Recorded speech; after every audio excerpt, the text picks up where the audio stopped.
Pendengar Radio Sangkakala yang saya kasihi di dalam Yesus Kristus, rekan-rekan yang ada di studio, mari sebelum kita memulai acara ini, kita satu dalam doa.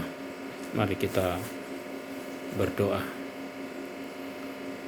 Segala puji, syukur, hormat, dan kemuliaan dan keagungan hanya bagimu, Bapa kekasih jiwa kami di dalam Yesus Kristus.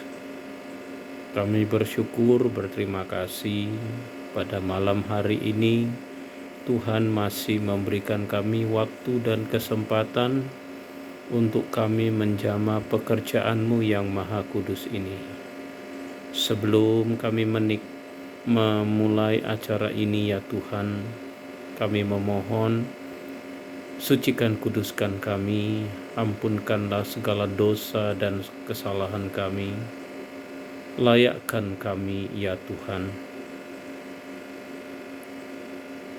Apa yang ada di dalam hati-Mu, kiranya Engkau menyampaikannya kepada kami semua. Kami sungguh rindu mendengar kebenaran firman-Mu melalui acara ini ya Tuhan. Marilah Tuhan Engkau berkarya, pakailah mulut bibir kami untuk kami menyampaikan isi hati-Mu. Di dalam nama Yesus kami memulai acara ini. Haleluya, amin. Amin.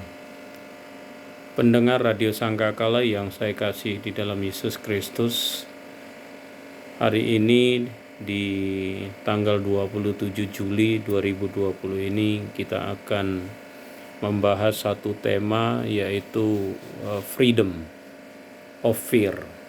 Apa sih freedom of fear itu? Yaitu kemerdekaan, kebebasan dari rasa takut.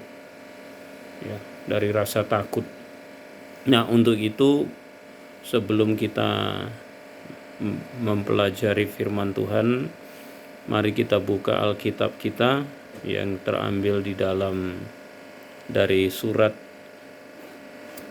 Roma pasal yang ke-8 ayat 31 sampai dengan 39, yaitu Roma pasal 31 sampai 39. Mari saudara kita yang sudah dapat, silakan Pak David. Sudah dapat, silakan dibaca. Roma 8 ayat 31 ya. Roma 8 ayat 31 berjudul keyakinan iman. Sebab itu, apakah yang akan kita katakan tentang semuanya itu? Jika Allah di pihak kita, siapakah yang akan melawan kita?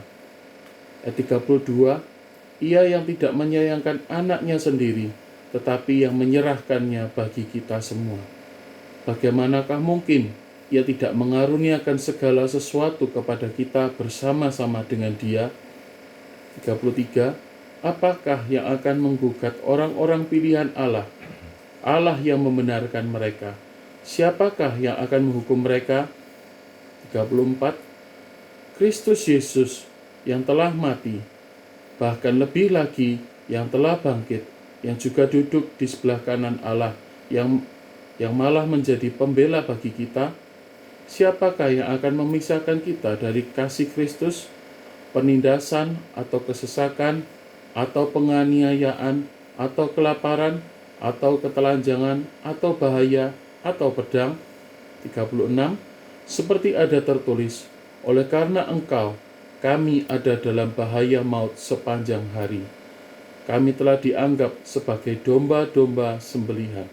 37, tetapi dalam semuanya itu, kita lebih daripada orang-orang yang menang, oleh Dia yang telah mengasihi kita. 38, sebab aku yakin bahwa baik maut maupun hidup, baik malaikat-malaikat maupun pemerintah-pemerintah, baik yang ada sekarang maupun yang akan datang, atau kuasa-kuasa, baik yang di atas maupun yang di bawah, ataupun sesuatu makhluk lain, tidak akan dapat memisahkan kita dari kasih Allah yang ada dalam Kristus Yesus Tuhan kita. Amin. Amin. Biarlah segala puji dan syukur, hormat dan kemuliaan hanya bagi Tuhan kita Yesus Kristus. Haleluya. Pendengar Radio Sangkakala yang saya kasih di dalam Yesus Kristus, dan kepada rekan-rekan yang ada di studio pada malam hari ini, kita ingat betul bahwa di awal bulan Maret kita disuguhi dengan suatu penyakit yang bernama Corona atau COVID-19. Dan sampai sekarang masih berlangsung. Hampir seluruh dunia, hampir seluruh negara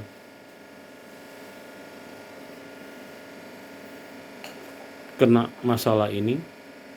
Dan dampak daripada itu, sekarang bagaimana dunia bisnis sedang menangis, banyak usaha tutup, ribuan dan jutaan tenaga kerja di PHK, harga-harga bahan pokok meningkat tajam.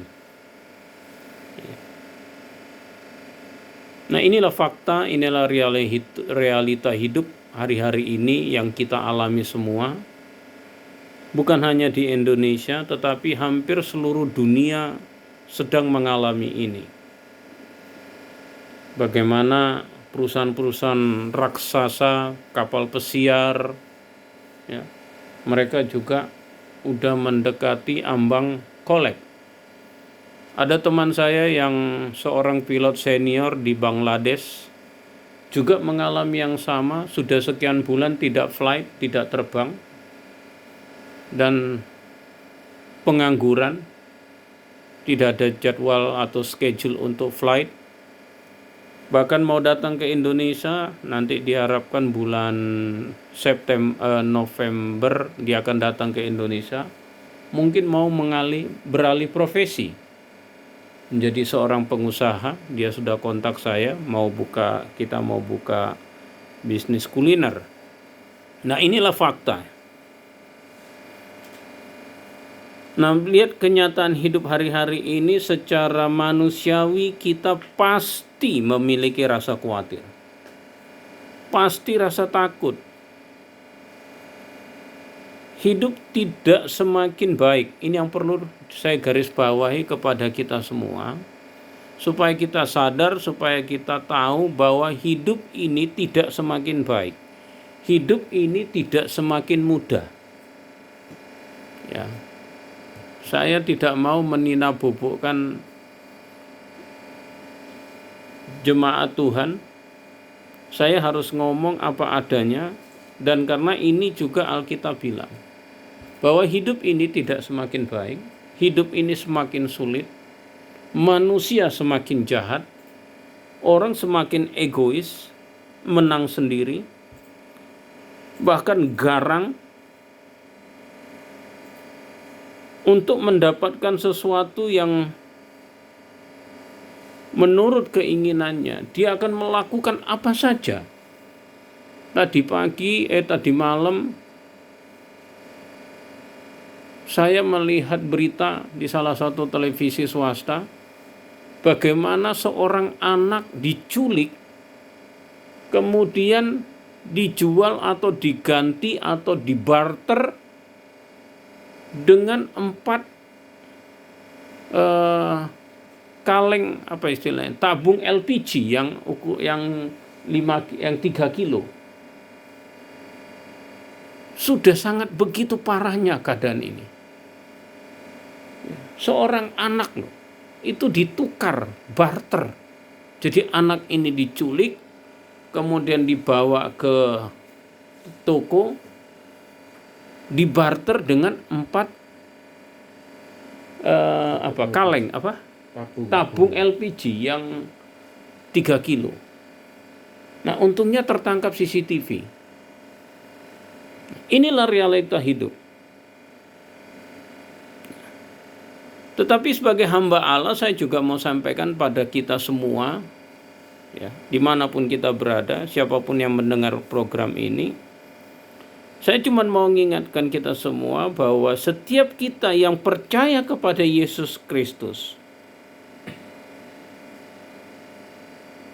rasa takut, rasa khawatir dalam hidup kita semestinya tidak ada lagi menghantui kita.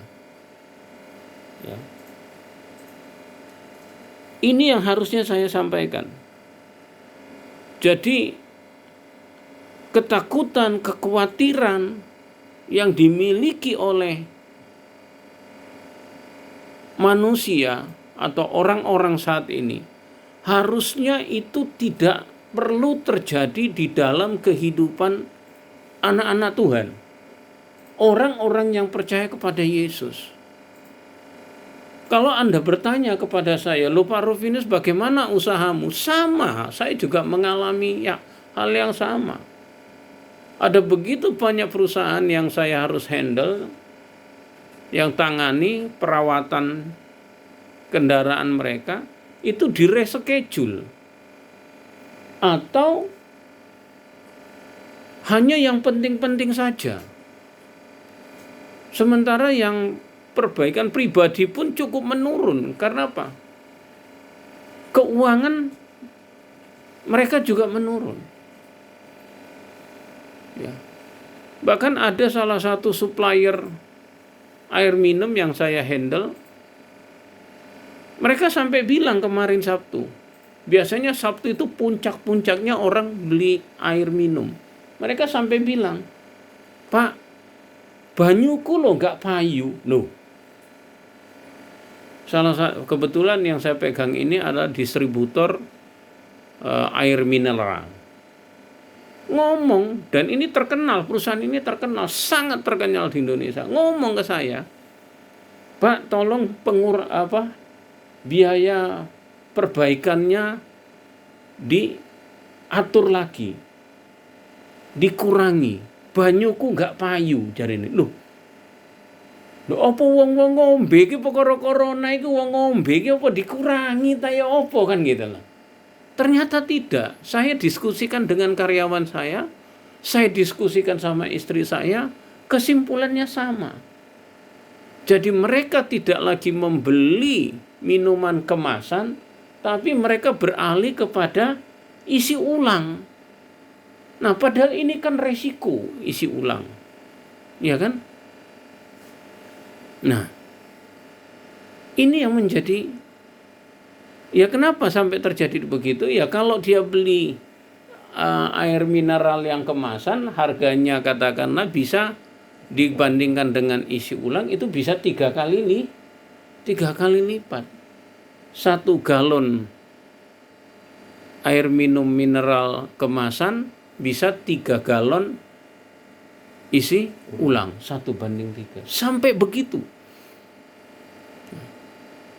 Nah, tapi malam hari ini saya digerakkan Tuhan untuk membicarakan ini, bahwa orang-orang yang percaya kepada Yesus semestinya ini, ya, tidak boleh memiliki rasa takut, rasa khawatir seperti orang-orang yang di luar Kristus.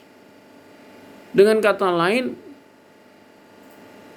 bahwa mereka harus merdeka dari rasa ketakutan itu gitu. Jadi sama seperti tadi saya bilang, perusahaan saya memang sama hari ini juga mengalami, ya toh. Tapi saya nggak pernah takut gitu loh. Saya nggak pernah takut, gitu. Karena itu saya bilang freedom of fear. Ya, kita harus pada satu posisi, anak-anak Tuhan ini harus pada satu posisi, yaitu kita harus bebas dari rasa ketakutan ini. Ya. Kenapa demikian? Nah, Paulus menjelaskan ada 5 alasan melalui bacaan kita pada malam hari ini, Mengapa orang percaya di dalam Yesus itu harusnya bebas dari rasa ketakutan atau merdeka dari rasa ketakutan? Memang ini gak gampang. Saya mau katakan kepada kita semua, ini gak gampang. Ini perlu satu iman. Ini perlu satu keyakinan. Ya, ini perlu dipahami setiap kita anak-anak Tuhan. Kalau kita memiliki hubungan intim sama Tuhan.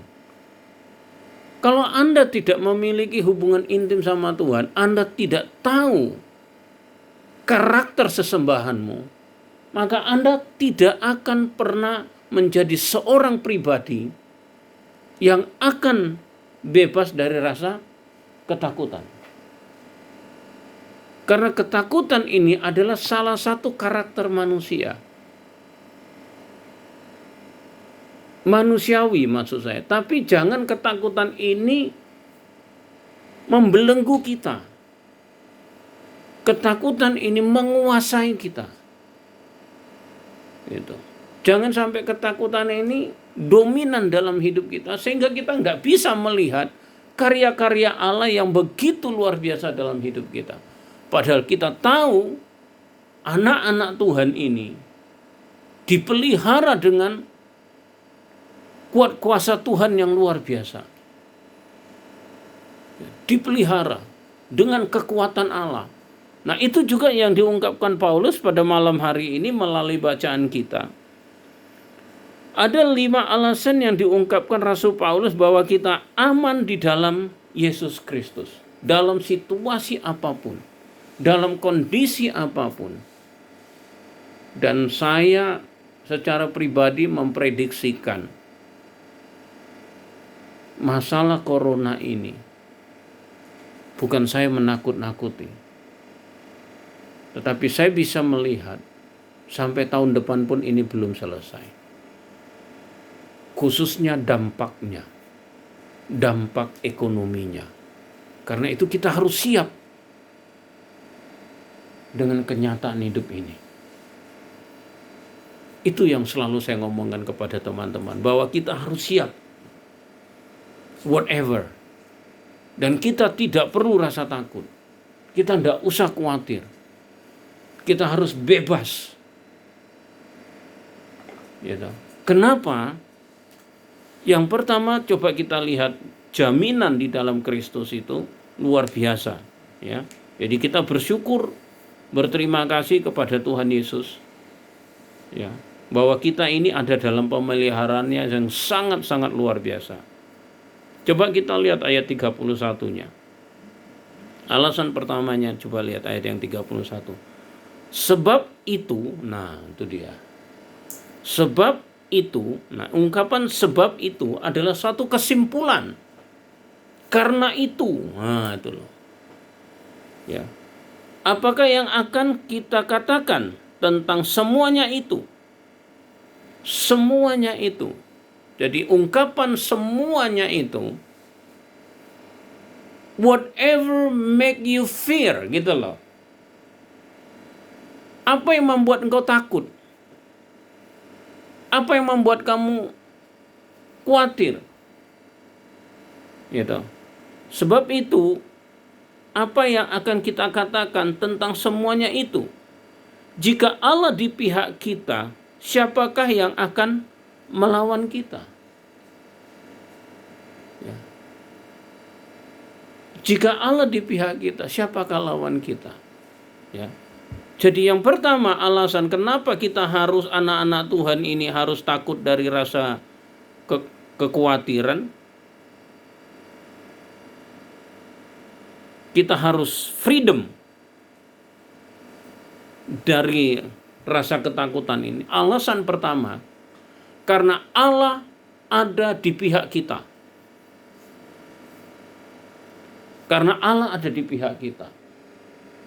Ini yang pertama, ini yang harus kita sadari. Ya, dengan kata lain, God is for us. Allah ada di pihak kita. Nah, kalau Allah ada di pihak kita, siapakah lawan kita? Bayangkan, Allah yang pencipta langit bumi beserta isinya, Allah yang berkuasa, tidak ada tandingannya, ada di pihak kita. Adakah alasan lain untuk kita menjadi takut? Ini loh yang harus disadari anak-anak Tuhan. Dan inilah yang membuat saya tidak pernah takut dengan keadaan ini. Termasuk juga dengan keadaan corona ini, saya nggak pernah ada rasa takut. Bukan saya gegabah, enggak. Saya tetap taat kepada pemerintah dengan segala peraturan yang ditetapkan oleh pemerintah. Saya tetap disiplin, cuci tangan iya, ya toh, pakai sanitizer iya, ya toh, jaga jarak iya, saya ikuti semuanya. Tapi saya nggak pernah takut. Saya hanya bertanggung jawab. Di depan rumah sebelum kami masuk, saya sediakan tempat cuci tangan. Ketika kita keluar, kemudian masuk ke rumah, semua anggota keluarga ganti baju, masuk ke kamar mandi, ganti baju. Baju yang lama taruh di tempat cucian. Kita lakukan. Tapi bukan karena kita rasa takut, enggak. Kita bertanggung jawab atas diri kita. Itu namanya, kita bertanggung jawab. Gitu. Kita bertanggung jawab. Nah, tetapi mengenai keadaan ini, kita tidak boleh takut. Kenapa? Karena Allah ada di pihak kita. Nah, Allah ada di pihak kita, ini komplit. Kita mengenal istilah Tritunggal. Allah Bapa, Allah Anak, Allah Roh Kudus. 3 pribadi, satu hakikat ini, semuanya ini membackup kita. Semua pribadi ini, hakikat ini, semua pribadi ini ada di pihak kita. Ini dibuktikan melalui ayat ini. Ya. Saya bersyukur sama Tuhan bahwa saya dikasih hikmat, saya menggali ayat ini, dan saya bisa membuktikan bahwa Allah Tritunggal itu secara utuh itu ada di pihak kita. Bukan hanya Allah Bapa, tetapi juga Allah Anak, termasuk juga Allah Roh Kudus. 3 pribadi ini membackup kita. Nah, di mana dia ada di situ? Coba kita lihat. Mas Hendrik, Pak Hendrik boleh baca. Yang pertama, Allah Bapa di pihak kita. Itu dibuktikan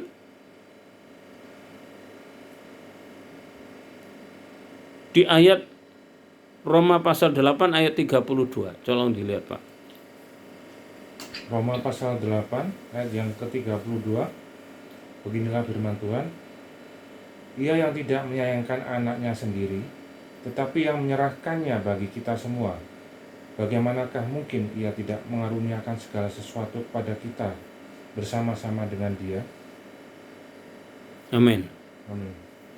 Ia yang tidak menyayangkan anaknya, lihat. Anaknya sendiri, loh, lihat itu.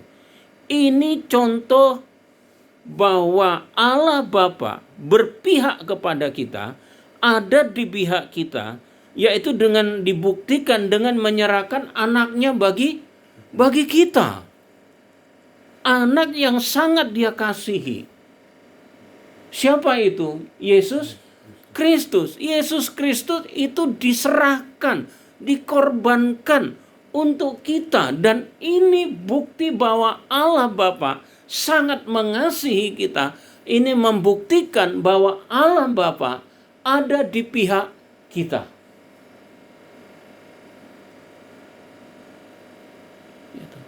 Ini bukti. Ya. Perhatikan lihat. Ia yang tidak menyayangkan anaknya sendiri, tetapi menyerahkannya bagi kita semua. bagaimanakah mungkin Ia tidak mengaruniakan segala sesuatu kepada kita bersama-sama dengan Dia? Ketika Allah menyerahkan Tuhan Yesus untuk kita, dikorbankan untuk kita, anak yang Dia sangat kasihi, yaitu Yesus Kristus, dikorbankan untuk kita. Masa hal yang sangat sederhana, yaitu mengenai kebutuhan kita di dunia ini, Tuhan gak penuhin? Nah itu loh maksud saya. Ini yang selalu berulang-ulang saya bilang kepada kita semua, supaya kita sadar betul bahwa Allah Bapa itu sangat-sangat berada di pihak kita. Sangat-sangat berada di pihak kita. Kalau Allah Bapa ada di pihak kita, apa yang mau kita khawatirkan? Apa yang mau kita takutkan? Apa alasanmu untuk takut? Tentu tidak ada. Ya. Nah, berhubung kita waktunya istirahat, ya rest sejenak, saya akan lanjutkan poin berikutnya. Silakan Bapak.